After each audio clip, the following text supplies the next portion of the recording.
What is up, guys? Wrestling Premiere is here. Okay, I was really interested in making this video for a couple of months. I always forgot to add it to the list. Same goes for a bunch of videos, but this one in particular, it seems like a much cooler ideas than the ones that I thought of for today. Why? Because these guys' story's forgotten. Hell, I forgot about them. Matter of fact, before making this video, I didn't even have a memory of them debuting.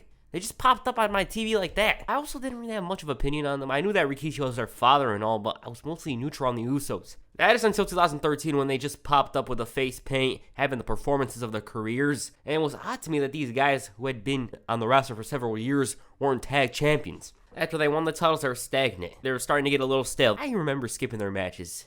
Now, I think personally, they weren't even bad in the ring, but I just didn't care about them. That is until they turned heel. Then and there, you'd think the Usos of 2015 were totally different human beings. The demeanor, the way they walked, the promos, everything was so damn better than it was previously. The character change breathed a whole entire new life into Jimmy and Jay, and with this, they became one of the most popular tag teams of the 2010s. So how did Jimmy and Jay get to WWE? Okay, here we go. As you may know, Jimmy and Jay are part of the Samoan family dynasty. Their father, Rikishi, he was a charismatic talent that at one point was, I believe, post-WrestleMania 2000, all the way up to like July of 2000. It was really up there with some of the best in terms of popularity. Growing up, Josh and Jonathan played football, and initially they didn't really like it, but grew to love it over time. And soon enough, cousin Joe, Roman Reigns, joined them. They attended Escambia High School, and their position was linebacker. Roman, on the other hand, was a defensive tackle. The twins attended the University of Alabama with the goal of making it to the NFL, but during their time in college, they struggled both academically and on the field. The brothers seemed to feel gloomy about their future lives as they were doing nothing but work a small family job with Joe. It wasn't all that exciting to them, but then suddenly their uncle, Eddie Fatu Umaga, randomly drove from Houston to Pensacola in order to convince them to try pro wrestling. Both of them were quite reluctant, but Eddie told them that if they ain't going, he's not reaching his hand out again. They accepted the offer and trained with Booker T at his promotion. Sometime later, they received a trial from WWE, and they bombed hard. Not once, but twice in front of HBK, Umaga, and The Undertaker. Apparently, they screwed up a drill, and they ended up being kicked out of the ring. The terrible performances hurt Umaga badly, as he was disappointed in them, but the duo were determined to make good and fulfill their potential. Eventually, they aced the third trial, showing third time's the charm, and were sent down to FCW. Their relationship with Eddie shouldn't be understated. He played a big instrumental role in them pursuing pro wrestling. By the sounds of it, they were much closer with him than with their father, Rikishi. The day they signed with WWE was actually the day Umaga passed away, and to this day, they still carry a part of Umaga's legacy. Moving on to FCW, right out of the gate, they were pushed hard. They were paired with their cousin Tamina, who was the mouthpiece of the team by the looks of it. And within 2 months, they were tag champions. Also, what in the hell is this faction? It just looks like a group John Cena would have ended up destroying had they remained. Of course, that's Tanga from New Japan and Tyrus, who I'm sure you're familiar with. The WWE felt the team was ready, and within 6 months of debuting, were called up to the main roster in May of 2010. On the May 24th, 2010 episode of Raw, after the Hart Dynasty easily dismantled the opposition, that being Regal and Kozlov, the Samoan trio made their mark. Fans didn't know what's up, commentary didn't either, and before you knew it, they hit the splash. The following week, the new guys let everybody know who they were. Jay was talking about how they put the Hart Dynasty on their backs, and it was clear why they did it, that being lack of respect, you know. The fans have so much respect for the Harts, whereas his family, the Samoans, they're not respected as much, like they deserve respect. All of a sudden, Hart Dynasty run down there, brawl ensues, things look bad for the new guys, but they managed to right the ship and hit the splashes once again. It showed that these guys were serious about succeeding by not running, and what in the 2010 was Jay wearing? I mean, he was looking like he was about to drop the biggest hit of that year. Shortly afterwards, a 6-person tag team match between the two teams was made for a fatal 4-way. The match itself saw the Hart Dynasty score the W, but despite this, it didn't mean the feud was over. Oh no. The Usos weren't just looking to earn respect for their family, but they were also vying for championship gold.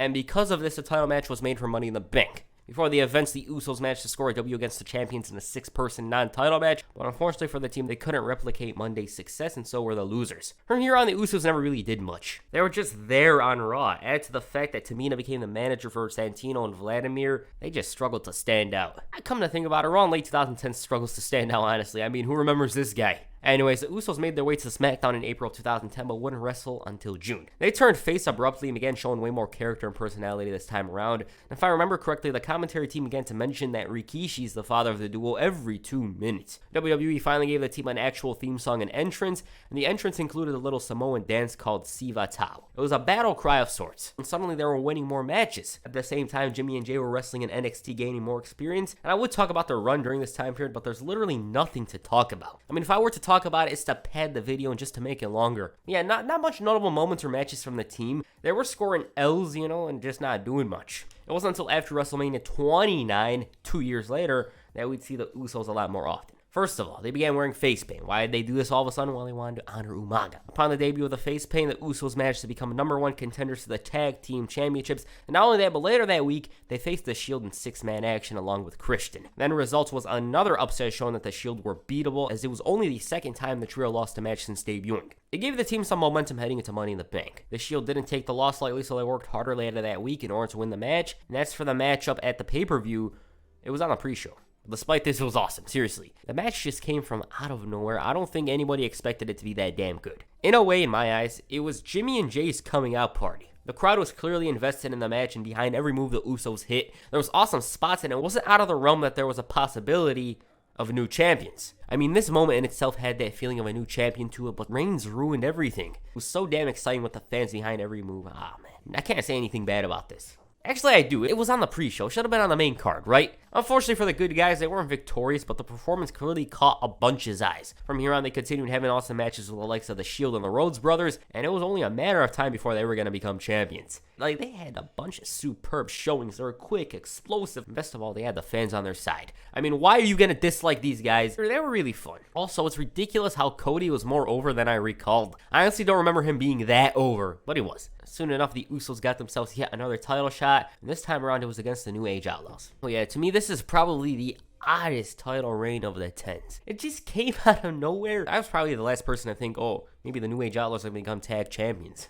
But anyways, the first match at Elimination Chamber saw the Usos unsuccessfully challenged, as Billy Gunn had to resort to cheating in order to retain the belts. So they came knocking on their doors once again, and on the March 3rd, 2014 episode of Raw, Jimmy and Jay Uso finally did it. Of course, Billy Gunn attempted to cheat once again, but the guys were on full focus, and the moment they won the belts, the fans went crazy. It was very long overdue. 4 damn years and it finally comes to fruition. I just find it funny that they did it against a team that their father probably faced multiple times in 2000. But yes, Usos were now champions. Logically, I'd end the video here, but you see, you want to be right. It's not like, say, DDP or Mark Henry when they went through a bunch of trials and tribulations. This one seems to be more like the Randy Orton video.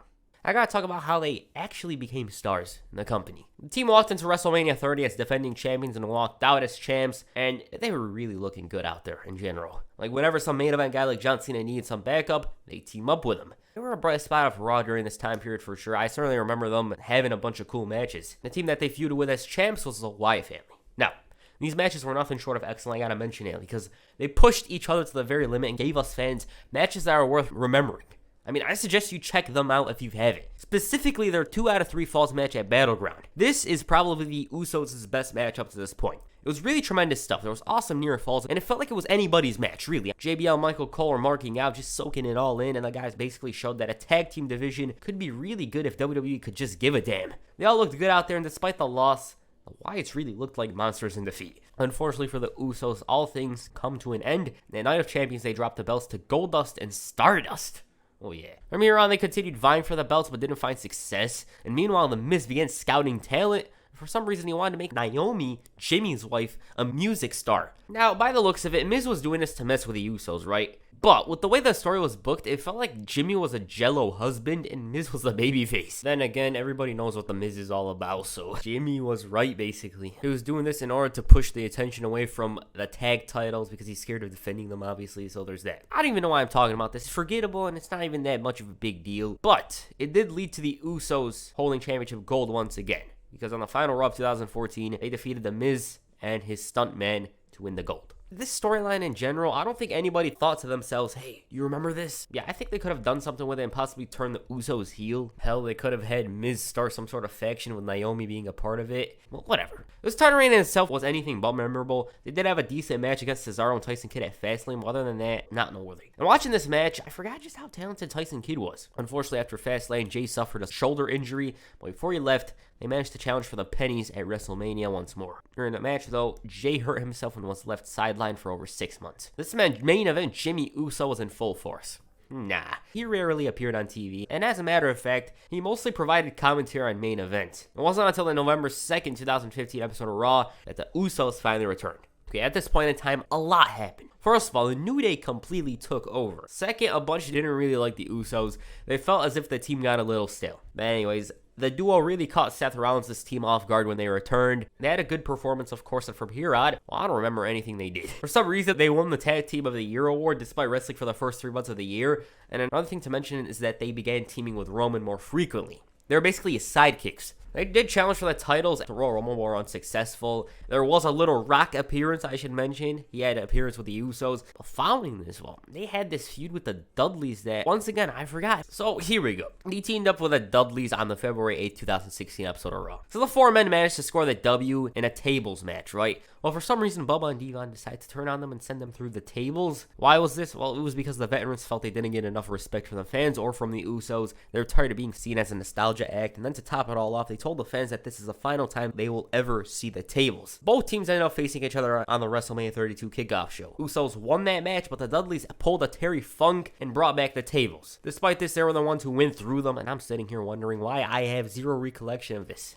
Unfortunately for the Usos, they went right through the tables the next night on Raw. Following WrestleMania, Usos transitioned into this faction war, you know, the club and the bloodline. It led to some decent matches between the two sides, especially coming from Roman and AJ, like seriously. Last time I watched their matches, that being 2016, I was on the edge of my seat.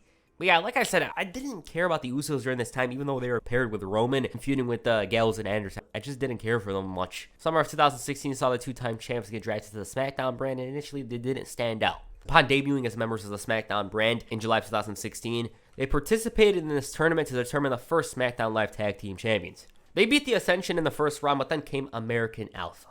So before the match, Jimmy and Jay had all that YouTuber positive energy like they're good guys or something. They started talking a bunch about how they have respect for Double A, you know, American Alpha, but they're going to go through them or whatever. But anyways, the bell rings. Usos shake their hands before attacking, and already they were out of character. Like, this isn't something they're known for. Despite this, American Alpha ended up beating them in about 20 seconds later.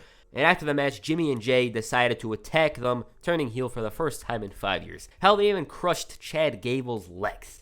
Later on, they ran into the Talking Smack panel and complained about the lack of respect before realizing that they're done with that. Like, they don't give a damn about respect and whatever. They're out there to win matches. By the time Backlash rolled around, they had a totally different change of character. Since American Alpha got hurt, this meant the Usos got a second chance in the tournament. Gone were the baggy shorts and the face paint, and they now wore jeans and a little shirt to the ring. They walked as if the world owed them something. And I just remember at the time thinking that they might win the titles.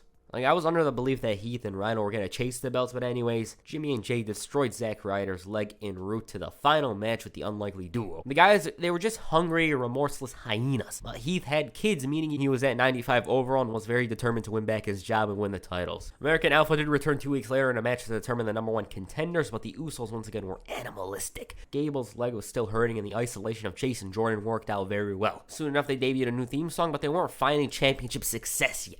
Regardless, they were getting there. Everybody knew it was a matter of time before the Usos were going to win the belts. In an interview back in September of last year, Jey Uso spoke about how himself and his brother Jimmy made the call to turn heel. And I quote, "So we finally went to the big man, Vince McMahon, and we said, can we do this? And at first he was against it. It took a couple of tries from us to convince him, and then it was like, hell yeah. You want to go out there with the outfits? This is what you want? This is what you want to do, right? We're like, yup, it's time. And it's like, okay, the ball's in your court, so we're either going to hit on the head Uso or in the back. We're in a drought if this don't work." And then they wanted us to keep the face paint with the heel turn, and we didn't want that. There was no way. The second week, we had a live microphone coming through the crowd against American Alpha. They had just had a match, and we came through the crowd and just cut this fire on them. We blew flames on them, Uso. Then we came back to Gorilla. They were like, yo, I remember John Cena's back there, and he said, yo, I didn't know you guys could do that. Do it again. Yeah, that's easy. Boom. That promo in itself, we're going to get into it real soon. After No Mercy, they received a couple of title opportunities, but a bunch of them were unsuccessful. It was always multi-man matches. They ended up losing near the end. Things were clicking from a character standpoint, though. Then came this promo. This is the one Jay was talking about. On the February 21st, 2017 episode of SmackDown Live, Jimmy and Jay came out and cut a promo on American Alpha. So at this point in time, American Alpha was dominant. They completely took over the tag team division, and Jimmy and Jay weren't happy about this. Initially, the two teased a fight with the champs, but preferred something else. The promo itself was full of fire and passion.